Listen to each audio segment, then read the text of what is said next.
is your name? Where are you from? My name is Mike. Okay. I'm originally from California. Okay. Now I live in North Carolina. Okay. Mike, what is the motivation that inspired you to look for psychedelic therapies and this kind of treatments? Yeah, so psychedelic therapies for me, to put it simply, has been a lifesaver. Okay. It's been the single most effective and important medicine I've taken. Okay. It's been the most effective therapy I've done. I've tried traditional, what are they called? Pharmaceuticals prescribed by a psychiatrist. Yeah. I've done psychiatry sessions. I've done therapy sessions. And nothing has worked as well as psychedelics. Okay. So I kind of I heard about it from a lot of different like YouTube channels and other people that I follow who have done psychedelics and spoke good things about it. Yeah. So I sought it out. I tried it a couple times with relatively good effects. Yeah. But then I decided to just like go all in and do like heavy doses and hero doses. Heroic doses, and do much stronger versions of psychedelics. Okay. And that was when the doors just kind of flew wide open, and I was all in. I had breakthroughs. I saw the world in a completely different way, and since then I've just been like, I'm gonna try every psychedelic that I can, and just experience new things. Yeah. Okay. Great. The strongest psychedelic you tried is iboga, or I would say it's between iboga or ibogaine and bufo. Okay. Bufo, the other name for that is 5-MeO-DMT. Yeah. And those were the same week, and it was through a veteran program who offers psychedelics as therapy modalities for people who are suffering from PTSD, anxiety, who can't sleep. And a lot of veterans, what happens is they get out of the military and they get immediately prescribed all of these pharmaceuticals, which they get benzodiazepines, Xanax, they get sleeping pills, they get pain pills, they have trouble sleeping, they have anxiety, they have depression, and they get put on all these pharmaceuticals, and that basically poisons their body, in my opinion. And so what this program does is it takes veterans and it puts them through a 6-week program where they get flown out to San Diego. They do magnetic electroresonance therapy for, I think, 5 weeks. And that's basically it looks at how your brain neurons are firing, and it kind of like realigns the firing so that your brain waves are more normal. Harmonious. Harmonious, exactly. So after that, then you go down to Tijuana in Mexico, because this medicine is illegal in the U.S. So you get flown down, or you drive down to Tijuana, and then you go across the border, and then you stay in this beautiful home for a week, and there you do the ibogaine treatment.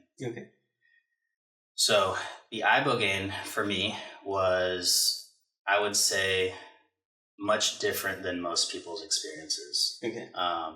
I've talked to other people about their experiences, and it ranges anywhere from I just felt sick and passed out and then woke up like 6 hours later to it was the most beautiful thing I've ever experienced. I got to hang out with my ancestors, and I had just a beautiful like trip.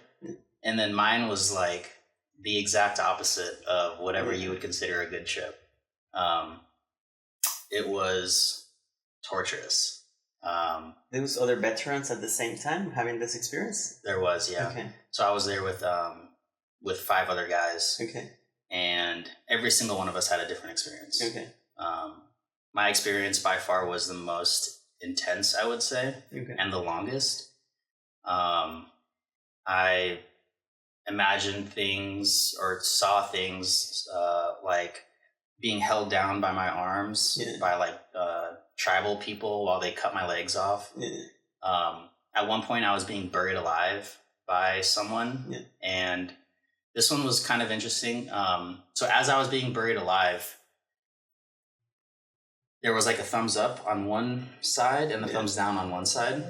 And in order for me to like hit the thumbs up, which would stop him from burying me alive, I had to say something positive about myself out loud. So like I was being buried alive and I saw the thumbs up and thumbs down and I'm like, I love myself. And like the thumbs up lit up and the guy like stopped burying me and he was just kind of staring at me for a while. And I'm just like looking at him and then the guy just starts burying me again. And I'm like, I'm really intelligent. And he's like, good. Oh like, my God. Yeah. He's like coaching me basically, you know? Yeah. And so I'm like, I'm starting to yell out all of these positive things about myself. I'm like, I love myself. I'm super smart. I'm a good person. And I realized that I'm the only one in this room talking. Like in real life, I'm like yelling and there's people next to me who are trying to trip, you know, and in silence. So I'm like, oh, I should probably calm down. So I stopped yelling. They would have been like, would you stop being so conceited? And you're like, no, man, they're burning me. I have to, or I'm going to die. Yeah. Wow. That's really interesting though. Yeah. So, but besides that part, you know, you're just shaking really hard. Yeah. So I'm like shaking and I'm throwing up for basically 12 hours. It was quite the experience. But yeah, that was my ibogaine trip. Wow. Yeah. It's a very intense trip. Yeah. It's very interesting, like the way that happened. I mean, even though it was a bad trip, like there was like a solution to it, no? Or there was like something that, and I wonder how these things can relate to, like sometimes people experience like their biggest fears, like this. No, I knew someone who would see snakes, you know, because her biggest fear was snakes, you know. So like, yeah, I mean, I think it's so much to explore now in this field, but so that's your strongest experience. Then your next strongest is the 5-MeO, the Bufo. Okay, how was that for you? That was like, you just completely are just disconnected from your body. Okay. And you are just blasted off into the next dimension or whatever you want to call it. Like, so this was right after my ibogaine experience. I'm just physically exhausted. I'm like emotionally drained, physically exhausted. It's like a lot to process. And then you do the Bufo. Okay. And I just sat down. You know, they hold the pipe up for you. Yeah. They torch it, and you breathe in, and I'm just breathing in. All of a sudden, like things start to go black. Yeah. And the next thing you know, I'm just like shooting through this ball of light with like the most beautiful images and just like this feeling of complete love and serenity and togetherness, all just like encapsulating my being. Okay. I just felt like I was one with the whole world. I just felt like the most intense, deep feeling of love and compassion. Okay. It just felt like the truth. Okay. Like that was what life should feel like. And it was just so different from the way I've felt my whole life growing up,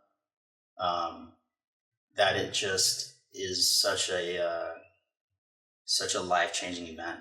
Like you go from living in a state of not constant, but a state of a lot of insecurity and fear and anxiety, and then to feel that is just, it's life-changing. Okay. Yeah. It was amazing. That experience was after you came back from the other dimension, per se, or while on the trip you were experiencing this?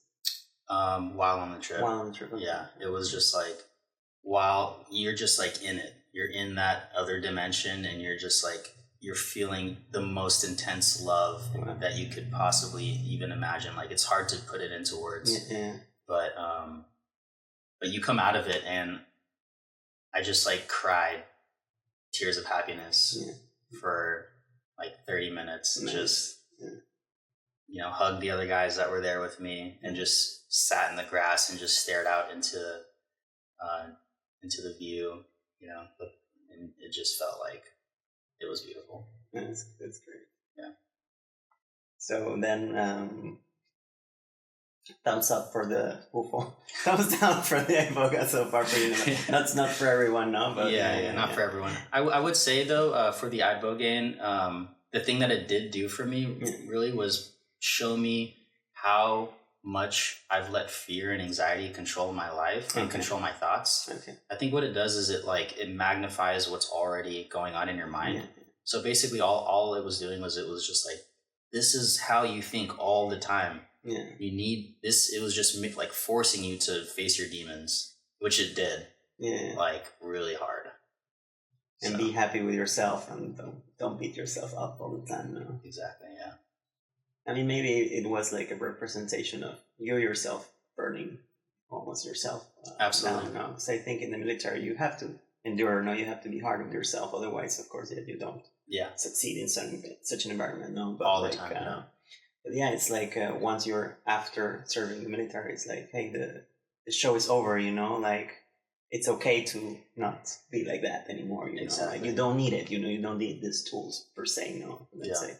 That's exactly right. Like, and that's what a lot of people have trouble doing when they get out. Yeah. Is they don't, their mind doesn't get out. Yeah. Like their physical body gets out of the military, but their mind is still stuck in that mindset, and it's so toxic, and it eats at you. It eats you alive. To always need to be switched on. Yeah. To always feel like you need to be like ready to go. You need to be like ready to fight. You're in this like constant state of fight or flight permanently. Yeah, exactly. Yeah, and it's so hard to switch off. And psychedelics just like it just flips that switch. You guys are not fight or flight. You guys are fight or fight, which is like even stronger. I can imagine. Yeah. I guess that's why psychedelics, because it's such a strong experience that can like blow your mind to come to a new place, not too fresh. You start in a way, no? Yeah. Then from there, how was your experience with the pescovite, which is the friendly bufo, no? The friendly DMT? Mm-hmm. How did you feel with the pescovite? I know it was combined with mushrooms, so it's kind of saying one thing or the other, but how do you feel? What were your experiences with the mushrooms versus or? Yeah, so first off, the mushroom trip was amazing. Beautiful experience. The temazcal is like, I would say, almost just as important as the mushrooms. Okay. The way that it's ran is, it's authentic. It's healing. It's that combined with the mushrooms, and so I'll just get to the how do you pronounce it? Sadi. Yeah, Sadi. Yes. Yeah. So he just the most amazing guy. Claims he's not a shaman, but he is definitely a shaman. Yeah. He's worked with medicine probably longer than we've been alive. Yeah. Sure. And he knew exactly what we needed. He could feel it. He was feeling our energy. He was able to feel how much we needed, how little, what we needed at what times. So when he gave me the medicine, first of all, I think I was the only one that did it in the group, which was a little weird because, he just comes straight to me and then I do it and then I do it again and no one else is doing it. But everyone's just like quiet while watching me trip. Yeah. But it was, I would say it's just a much lighter version of Bufo. Okay. Instead of that feeling of like God himself, like giving you a hug, it was kind of like, there was like other, like lesser entities there or something. Okay. It's kind of hard to describe, but like I was hanging out with a lot of like it seemed like goddesses. Okay. So the goddesses were just like partying with me almost. That's what it felt like. Yeah. I need to do it next time. Yeah, it was cool. I liked it. Oh, nice. Did you journal while you were tripping, after tripping? How do you find journaling? Does it work for you? I know it's not for everyone. How do you find that? I journaled right when I got home. Okay. After the trip, I had dinner with the lovely ladies. They gave me a lot of great advice. They had great trips themselves. Yeah. So afterwards, we had dinner. They even reminded me that, like, don't forget to journal tonight. Oh, so yeah. I got home, I journaled right away. So that was honestly the first time I've ever like journaled a full day experience. Yeah. I've journaled in the past things that I just wanted to remember, like small notes or certain things about a trip. I've never journaled just like a full day. Yeah. So I did that, and I think it's helpful. It definitely lets you just going through the act of writing kind of just like reinforces the stuff that's on your mind. And then I know for sure when I go back and read it, I'll be reminded of lessons that I've learned. Yeah, we're human beings, we can forget, but then it can take you back and say, to a certain moment right. How do you think, what is PTSD for you? What do you think about PTSD? How is it, how many percentage of people who are veterans do you think are affected by PTSD? What are your recommendations for PTSD? Yeah, so PTSD is basically, it's post-traumatic stress disorder, and it's basically a disorder that you get after you suffer from a traumatic experience. Mm-hmm. And those symptoms can range anywhere from anxiety to depression to not being able to sleep. It can lead you to becoming an alcoholic or doing other kind of substance abuse. And my opinion about PTSD is, so two people can go into the same experience and come out with completely different outcomes. Okay. So like, let's say me and you right now, we were walking down the street and someone right in front of us gets hit by a car. Okay. You might process it and be fine within, a little bit. Okay. I might see that and have like PTSD. And and in my opinion, that is highly related to how your childhood goes. Okay.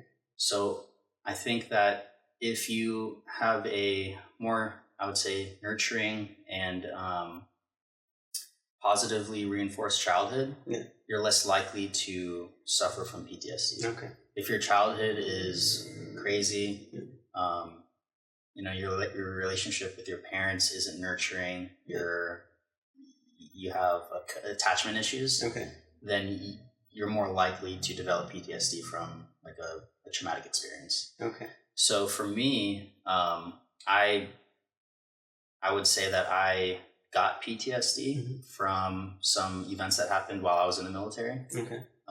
Just seeing dead bodies, being close to events that have happened that have just been, not something normal that people normally experience. Of course.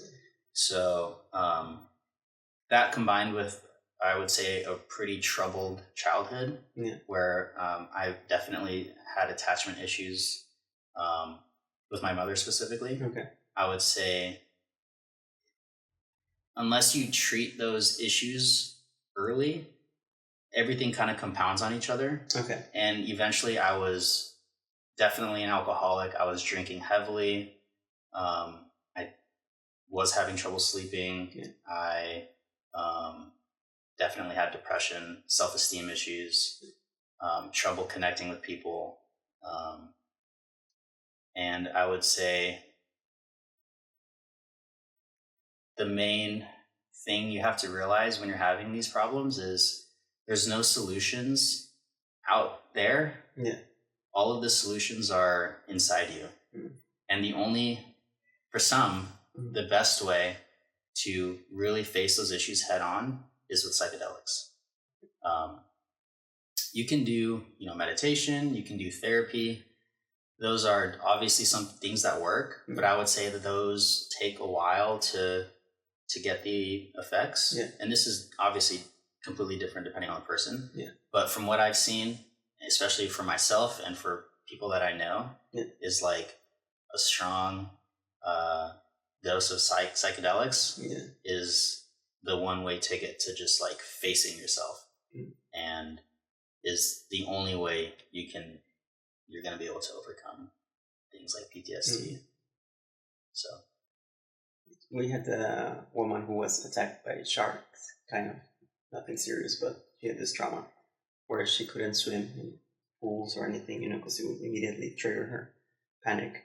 And we went to swim in the cenote, and I was like, "You have to swim." She's like, "No," and I was like, "No, it's just a little cold. Come on, you can do it." And she swam because she felt comfortable with the group and so on. But she said it was the first time that she swims in water after the shark attack for many years now. Yeah.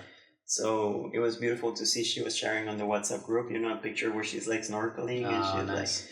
So her therapist is saying like it's incredible. My point is that it's incredible the amount of progress that you can do in 1 week, as opposed to like so many sessions of therapy now. So just how you say, reinforcing to your point now how it much can speed up the thing. So do you think that who do you think psychedelics can work more for? Do you think there's some people who shouldn't take them? Like, what's your take on that? I mean, in my opinion, I think everyone should take it. Okay. I mean, if I'm being honest, I think I am a 100% proponent for psychedelics. Not just psychedelics, for like a good dose. Yeah. Where you are, you're tripping hard. Yeah. For people that don't need to take it, I mean, I would say if you're taking a lot of medications, at least try to detox from them a little bit, get off of them for a time being before you do the psychedelics. But besides that, I think everyone should do it. I think not doing it, you're doing yourself a disservice. Yeah. You're not experiencing a side of the world that I think everyone should experience. Yeah, even when we think we don't have anything to process. I mean, personally, you tried psychedelics and it's like things like kind of like flourish and they're like kind of like they're laying in the subconscious. And I guess it's like you say, it brings things up to the tip of the iceberg now, where we usually don't see stuff. Do you have any closing words, any recommendations for veterans? I think it's great that there's a veteran program. Like, is this like is government reinforced? So it's paid through by a grant. Okay. So it's free for veterans. You can go to vetsolutions.org to find it. Okay. But the only thing is it's only for special operations soldiers. Okay. So unfortunately, it's for a very small community of veterans. But I would recommend that program to anyone. And then again, you do the ibogaine and you do the bufo. Okay. But obviously, for the mushroom experience, I mean, life synergy. This has been a beautiful, amazing experience for me. I'm going to recommend it to everyone that I know so that they can, come experience the temazcal with the mushrooms. And it would be awesome if it could be in like a tribal kind of like with other veterans kind of setting. Yeah. So everyone can, be with their tribe again, heal together. Men being able to express themselves and heal together is so powerful, very understated.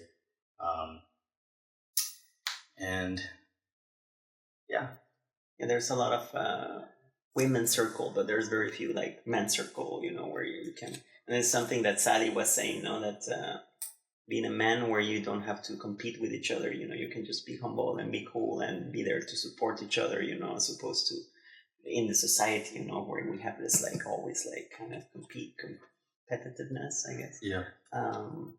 That's great. Well, thank you so much. Hopefully we will be hosting you. I sincerely would love to host you and your groups and maybe see a bit more of transcendence, to having you. It's been a pleasure to have you both in the retreat, and I Yeah. Hope we stay friends. Thanks, man. Yeah. Thank you, man.